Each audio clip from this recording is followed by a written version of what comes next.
Exterior, the porch of Paul's house the next day, early morning. Paul is exiting the house dressed in his work clothes. On the porch is his bike, locked carefully with 3 U-locks, one for the frame and one for each wheel, to the porch's wrought iron railings. Paul has his bike helmet with him. Out of habit, he starts to put it on. Then he looks at his bike.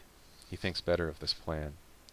He puts his helmet back inside the house, locks the door, and starts walking quickly down the porch steps.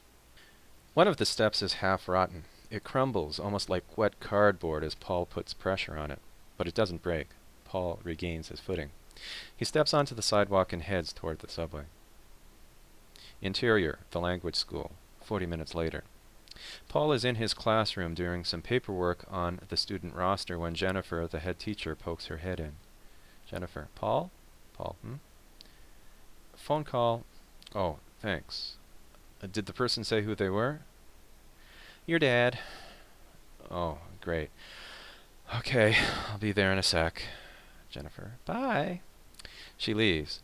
Paul, quote-unquote, completes his paperwork. That is, he looks at it for a few more minutes, determined to get it done, but finds it's very difficult to focus.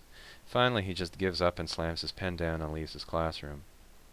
The camera dollies in front of Paul as he walks down the hallway. It's crowded with students, but he doesn't look at them. Clearly he's preoccupied. He's almost talking to himself under his breath. One of his students spots him. J.O., friendly. Teacher! Paul, oh yeah, hi. To himself, shit. Paul keeps walking. We see J.O. give Paul a look after he's passed. Interior, the teacher's room, half a minute later. Paul enters.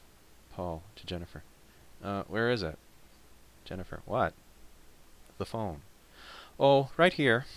Jennifer indicates a phone mere inches away from her. Paul looks at it uncomfortably. Paul, could I take the call somewhere else? Jennifer, where? Is Lucille's office okay? Paul, no. Tell you what, here's fine. Jennifer shrugs and continues working. Paul picks up the handset. Paul. Dad? Paul's father, Jerry Northfield, off screen. Paul! I hope I'm not taking you away from anything important. Well, I'm just on break right now, but I don't have long. Jerry Northfield, all understanding. Okay, I'll be brief. Paul. Well? Jerry Northfield. Listen, Paul, you've got to get over here. Paul, clenching his teeth, looking at Jennifer, who is right next to him, trying to keep his voice controlled.